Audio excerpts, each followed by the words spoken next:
dear beloved, Boss Mike, Cervera.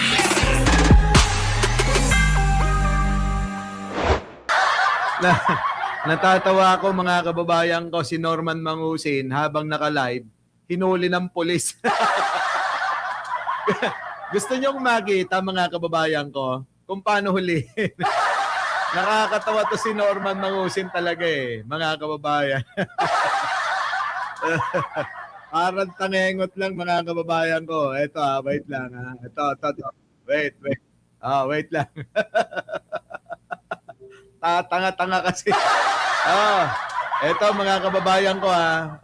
Para breaking news. Norman Mangusin, habang naka-live, hinuli ng pulis. Ayan mga kababayan. Di ba? Ganun sila kawalang ya. Ayan. Yan po mga kababayan ha. Habang naka-live po ito. Oy, live tayo.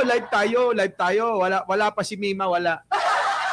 Catherine Galpo naman, Oo, napanood mo na bang ganito ang damit ko? Kakabili ko lang sa ukay-ukay eh. Tapos hindi mo na kagad makilala kung live to. Eto na mga kababayan ko, Norman Mangusin, habang naka-live, hinuli ng pulis. Shoutout sa inyong lahat ha. Dito na muna tayo kasi medyo nagmamadali tayo ng konti. Habang naka-live po mga kababayan, hinuli na ho ng pulis. Ayan na. Ganun lang. Okay, nakalive ba ba? Oo, nakalive ako. Sige na, bye-bye. Ayan na. Yabang pa rin eh, no? Yabang. Sotal salamin. Basa na po. Dami-dam. Boss idol kita. Magaling ka mag-terno. Oo. Casper, alam na, ginagamit lang pagkatao niya. Ayan na. Vegetarian pala si Mangusin, ano? Parang kabayo talaga. Ito na. Ayan na. Yan lang, lagot ka. Mangusin, ayan na, huli sa'yo. Ayan na. Huling subo mo na yan. Morning, sir. Ayan na. Right. Bakit? I-serve lang po namin yung warrant. Ay, naka, may pulis! May pulis sa tabi ng kabayong ito. Ay, pulis Mga kababayan, naka-uniforme ho ng pulis, mga kababayan ko ha. Yan. Huling subo niya na yan eh. Huling subo. Sir. Ayun pulis Right. I-serve lang po namin yung warrant. Ayan naka-uniforme Naka-uniforme mga kababayan ko. Sabi isa-serve lang po namin yung warrant of arrest mo. Yari ka, Mangusin. Okay. Pulong. Ikaw po ba si Norman Mangusin po? Yan. Alias Francis Leo Marcos? Ayan. Hindi. Inamin Sabi ko sa inyo Norman Mangusin ang pangalan niya. Alias Francis Leo Marcos. Marcos ka ng Marcos, hayop ka, ang pangit mo. Tapos, mga kababayan ko, pinagmamalaki niya, Marcos daw siya. Ayan inamin niya na palayaw niya lang, alias niya lang, yung Francis Leo Marcos.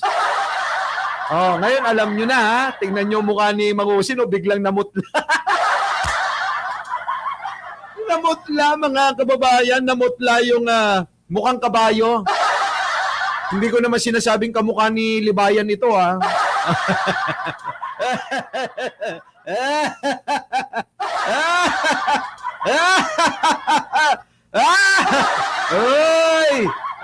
Ito alam nyo si Laila Collins talagang ito Kailangan wag mong pilitin Oy Laila Collins, ako loyalista, hindi dilawan. Ito Sa ang cute ng pagkakahuli, no? Huling subo talaga huling subo. Huling subo mo na yan, Norman. Huling subo. Morning, sir. Yari. Lagot ka. Right. Ayan na. Bakit? Sabi ganun. Bakit? I-serve lang po namin yung warrant. Isa-serve daw yung warrant, Norman Mangusin. Right. Bakit? Tingnan. Ikaw po ba si Norman Magusin po? Mm. Alias Ikaw ba si Norman Mangusin po? Daw. Francis Leo Marcos. Mm. Alias Francis Leo Marcos.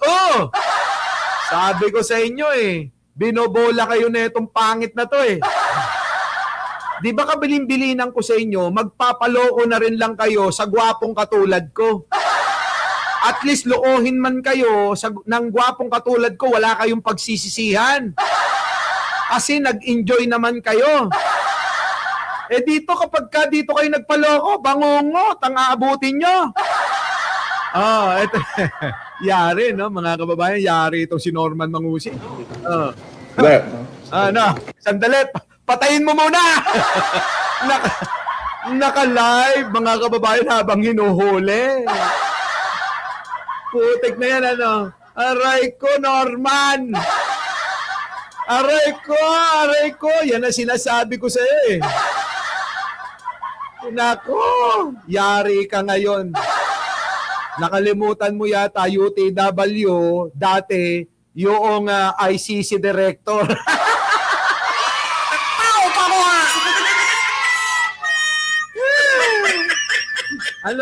Laila Collins, nakalimutan yata ni Norman Mangusin na di ko naman sinasabing kamukha ni Libayan nito na yung direktor ng CICC dating UTW.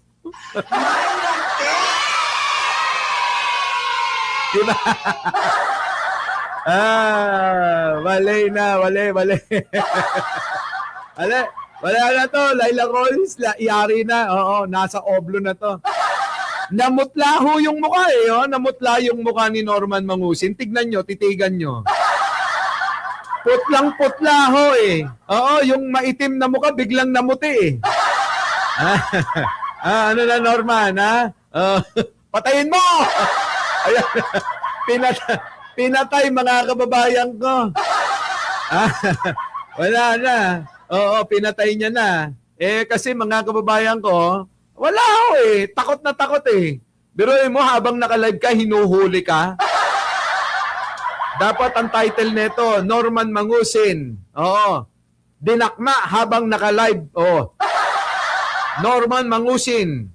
Inaresto habang naka-live sa social media.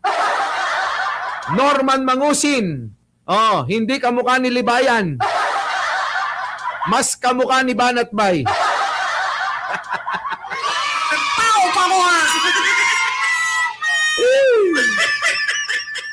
Ewan ko sa'yo, Norman.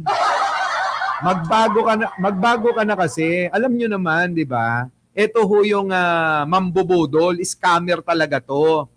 Na buti na lang marami nang natauhan ho sa inyo sapagkat etong talagang taong ito, grabe ang kalokohan nito Napakaraming katarantaduhan, kalokohan na ginagawa sa kapwa-tao.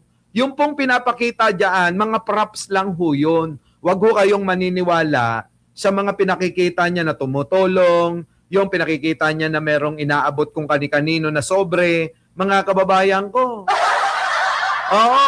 Kahit pa sabi ni Attorney Empoy, idol ito ni Libayan. Di ba? Idol na idol ho ito ni Libayan Kaya minsan hindi ako naniniwalang may utak si Libayan Idulo, porke baka mukha ni Libayan idolo niya na.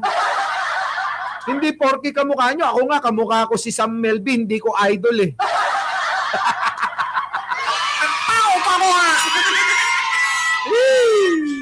Di ba?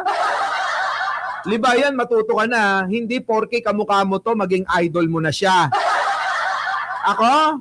Oo. Kahit kamukha ko si, si Sam Melby, hindi ko siya idol. Kahit kamukha ko si Gabby Concepcion, hindi ko idol.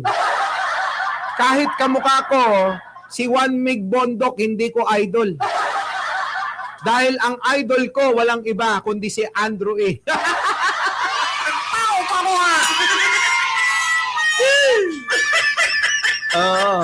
Dati si Francis Magalona nung nabubuhay pa. Di ba, Mari John? No?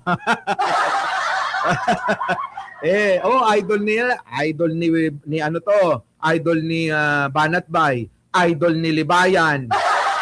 Kaya yan ho yung mga umiidolo rito. Ibig sabihin, madaling mabudol.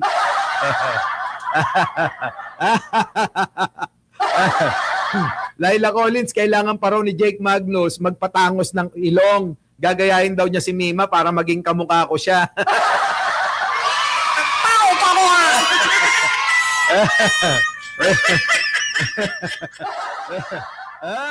Sabi, layo kamukha mo si Basti. Loko to Eto na! Sabi naman ni Atty. Empoy, Boss Mike, kamukha mo si Bong Revilla. Nako! Kahit na, hindi ko pa rin idol yun. Di ba? Eto, nasingit pa kasi to si Norman Mangusin. Sige na nga, pagbigyan natin. Morning, sir. Right. Bakit? I-serve lang po namin yung warrant. Okay. Ikaw po ba si Norman Magusin po? Alias Francis Leo Marcos? Hindi.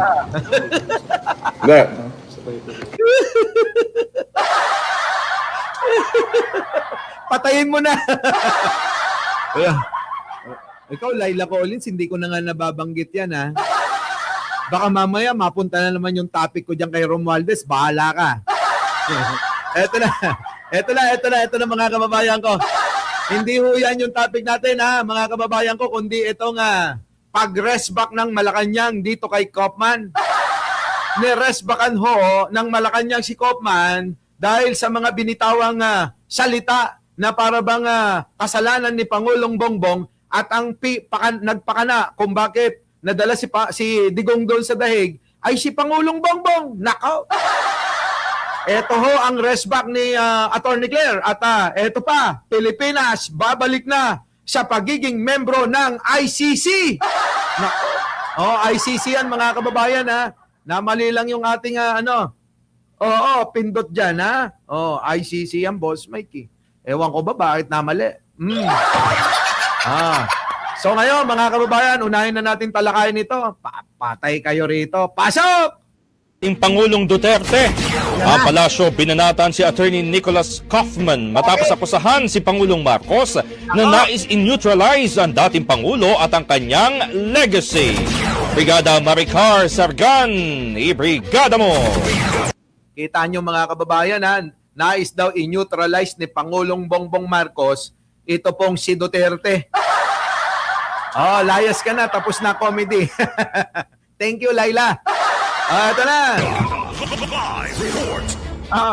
So it is indeed the defense case that President Ferdinand Marcos Jr. Nako. set out to neutralize. Ay, nako. Dinidiinan pa talaga. Etong si Kaufman, alam nyo mga kababayan ko, sabi ko nga ho, imbis na mag-focus para ipagtanggol, para sagutin yung inaakusa, hindi ho ganun nangyari. Umupensya ng umupensya. Binakbakan ng binakbakan ang administrasyon ni Pangulong Bongbong. Hindi naman ho makakatulong yon. Tingin ho nga namin, lalo pa niyang binaon si Digong. Ano po, lalo niyang binaon si Digong dito. Imbis sagutin yung mga inaakusa, imbis na depensahan mga kababayan, yung pong mga narinig natin na mga binabatong mga kasalanan ni Digong, wala ho. Umupensa laban kay Pangulong Bongbong. Nako, eto na. Rodrigo Duterte and his legacy. Nako. Yes, Mr. Deputy Prosecutor, I used that legendary word, neutralize, so central and so essential to your case theory, because you know just as well as me that I'm using the term metaphorically. Nako, chismis mo lang yon. Yung mga sinasabi ni Kaufman, wala hong basihan mga kababayan ko. Walang basihan ho yun. Kaya ho, eto ang restback ng Malacanang dyan. Isang Pasok! Malacanang ang naging pahayag ng Defense Counsel na si Nicholas Kaufman sa confirmation of charges hearing ni dating Pangulong Rodrigo Duterte sa International Criminal Court. Ito'y matapos igiit ni Kaufman na sinubukan umano ni Pangulong Ferdinand Marcos Jr. na in-neutralize si dating Pangulong Rodrigo Duterte. Oh. Ano ang ebidensya mo? Pakita mong hayop ka. Diba? Alam nyo mga kababayan, si Kaufman nagiging DDS na. Nahawa na ho sa mindset, nahawa na ho sa katangahan at kabobohan ng mga DDS. Biruin ninyo nagsalita lang pero wala naman daladalang ebidensya. Parang yung kakilala nyo, oo, pag nagsasalita walang kalakip na ebidensya. Puro chismis lang ang dala. At ang negasiya nito kasunod ng pagpapaaresto sa dating Pangulo. Kita nyo, ho? IT Palace Press Officer Claire Castro. Nako, yan na. Oh, attorney, banatan mo!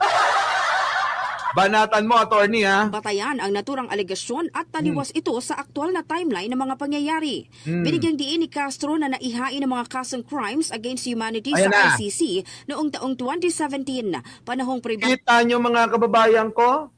Kita nyo, ho? Bakit ba pilit nilang sinisisi si Pangulong Bongbong Marcos dito? Bakit pati na yung kamalian ni Digong, kasalanan ni Digong, aba, nagiging kasalanan na ni Pangulong Bongbong? Nakuha nyo, ho? Gusto ng kampo ni Duterte na yung kasalanan niya ay ipasa kay Pangulong Bongbong. Sino ba ang pumatay rito? Sino ba ang nang abuso? Sino ba ang may mga kaso? Hindi po ba si Duterte? Oo. Naaresto na yung best friend. Huli ka na sa balita, Karuba. Natalakay ko na kanina pa. Oo. Eto na. Balikan mo na lang para i-post mo. Eto na. Adong mamamayan pa lamang si Pangulong Bongbong Marcos. Kita nyo? Sinabi pa ni Habang si Pangulong Bongbong Marcos noon ay pribado na, sapagkat nga ho siya ay hindi nagwagi sa halalan na 2026 yata noon, 2017, noon pong lumabang vice presidente, aba mga kababayan ko, sinampahan ng kaso. Oo. Nila Trillanes at mga kasamahan, itong si Digong, kasama ho yung mga biktima ng EJK extrajudicial killing. Tapos ho, nag-prosper po yun. At ngayon nga ho, na si Digong ay nasa ICC na sa kadahilan ng pagkakaaresto, aba, sinisisi kay Pangulong Bongbong.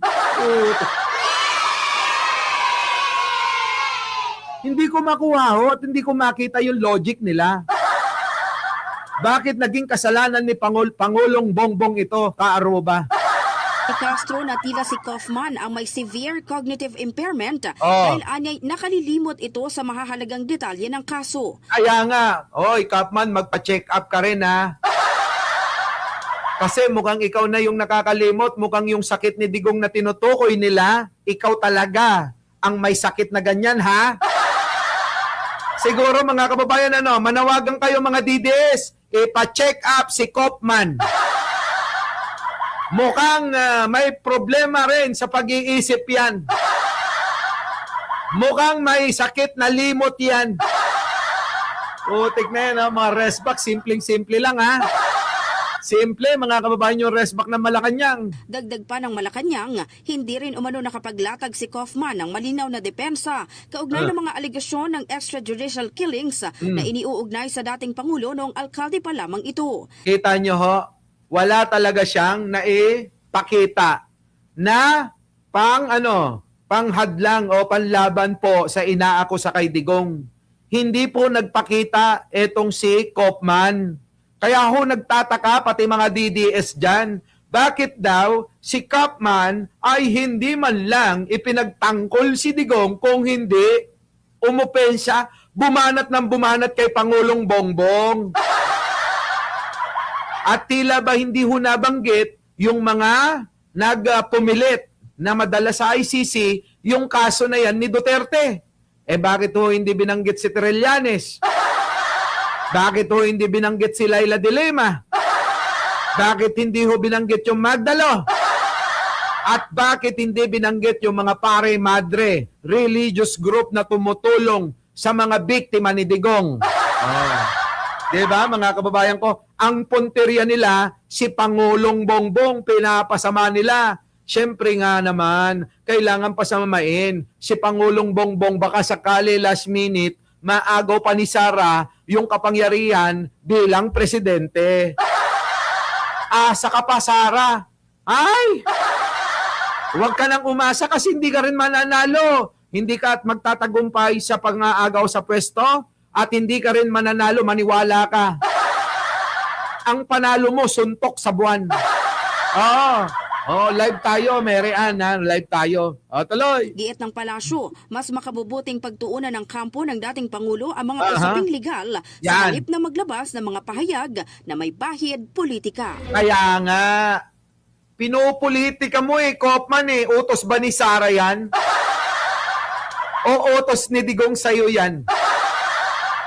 Alam nyo mga kababayan, hindi naman magsasalita to ng ganyan kung hindi inutos ng mag-ama yan. Alam nyo naman yung mag-ama, uhaw na sila sa kapangyarihan. Nako, mga kababayan ko. In the heart. Yan, mga kababayan ko. Our beloved Boss Mike.